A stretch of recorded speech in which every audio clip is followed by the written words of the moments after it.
కొన్ని రోజులుగా కురుస్తున్న వర్షాలకు హైదరాబాద్ నిజాంపేట హిల్ కౌంటీ ఎదురుగా ఉన్న పత్తికుంటలోకి భారీగా వరద నీరు చేరింది. ఈ చెరువులో నిర్మించిన భవనంలో నిర్మిస్తున్న ఎస్ఆర్ జూనియర్ కాలేజెస్ సెల్లార్లోకి వర్షపు నీరు వచ్చింది. విషయం తెలుసుకున్న నిజాంపేట కార్పొరేషన్ అధికారులు కాలేజీ భవనంలో చదువుతున్న 500 మంది విద్యార్థులను సప్తపది ఫంక్షన్ హాల్లోకి తరలించారు. కాలేజీ భవనం సెల్లార్ని సీజ్ చేశారు. డీటెయిల్స్ రత్నకుమార్ అడిగి తెలుసుకుందాం. రత్న, అక్కడ సిచ్యువేషన్ ఎలా ఉంది? డీటెయిల్స్ ఏంటి? సూర్య, గత 3 రోజులుగా హైదరాబాద్ నగర వ్యాప్తంగా కురుస్తున్నటువంటి భారీ వర్షాలతో నగరంలోని అనేక ప్రాంతాలు కొంత జలదిగ్బంధంలో చిక్కున్నటువంటి పరిస్థితి ఉంది. ముఖ్యంగా ఉన్నటువంటి చెరువులు, కుంటలు ఇవన్నీ కూడా నీటితో నిండిపోయాయి. ఈ క్రమంలోనే ఈ చెరువులు పక్కనే నిర్మించినటువంటి కొన్ని ఇటు కాలేజీలు కావచ్చు, అలాగే కొన్ని నివాసాలు కావచ్చు, ఇవన్నీ కూడా నీటిలో మునిగినటువంటి పరిస్థితి ప్రస్తుతం ఉంది.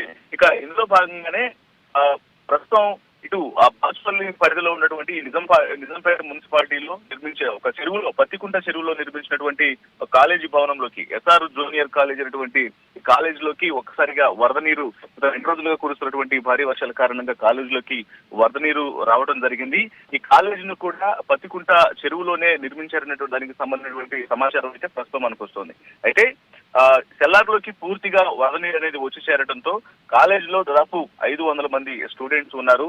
ఈ స్టూడెంట్స్ అందరూ కూడా ఒక్కసారిగా భయాందోళనలోకి వెళ్ళినటువంటి పరిస్థితి ఉంది. ఎందుకంటే పూర్తిగా వరద నీరు వచ్చి చేరడంతో కాలేజ్ కొంత ఇబ్బందికరమైనటువంటి సిచ్యువేషన్స్ లో ఉంది.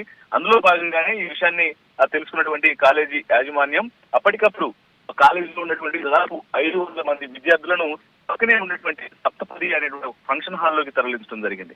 ఫంక్షన్ హాల్లోకి తరలించి అక్కడ వాళ్ళకి కొంత ఇప్పుడు తాత్కాలిక ఏర్పాట్లు అనేవి చేశారు. అయితే ఈ కాలేజీకి సంబంధించి కాలేజీ పూర్తిగా చెరువులో ఉన్నటువంటి విషయం తెలుసుకున్న తర్వాత అధికారులు అప్రమత్తమయ్యారు. వెంటనే ఇటు ఆ మున్సిపల్ అధికారులు అక్కడికి చేరుకొని ప్రస్తుతానికి ఆ కాలేజీ భవనాన్ని కూడా సీజ్ చేయడం జరిగింది. సీజ్ చేసి ఒకవైపున ఎవరైతే కాలేజీ యాజమాన్యం ఉన్నారో కాలేజీ యాజమాన్యానికి కూడా నోటీసులు ఇవ్వడం జరిగింది. నోటీసులు ఇచ్చి దీన్ని కొంత ప్రస్తుతం ఈ కాలేజ్ మీద కూడా హైడ్రా ఫోకస్ చేసినట్లుగానే తెలుస్తోంది. ఎందుకంటే ఇటీవల కాలంలో వరుసగా చెరువులు, అలాగే కొంత ఆక్రమిత భూములకు సంబంధించి కావచ్చు, వాటన్నిటి మీద కట్టినటువంటి కాలేజీల పైన కొంత దృష్టి పెట్టారు. కాబట్టి ఇప్పటికే జిహెచ్ఎంసీ అధికారుల మీద దీని మీద ఫోకస్ పెట్టి ఒక నోటీసులు ఇచ్చినటువంటి నేపథ్యంలోనే ఇక ఇప్పుడు తాజాగా హైడ్రా కూడా దీని మీద ఫోకస్ పెట్టి ఇవాళ ఏ క్షణమైనా దీని మీద చర్యలు తీసుకున్నటువంటి అవకాశాలు అయితే కనిపిస్తున్నాయి. సూర్య, రైట్, థ్యాంక్ యూ రత్న.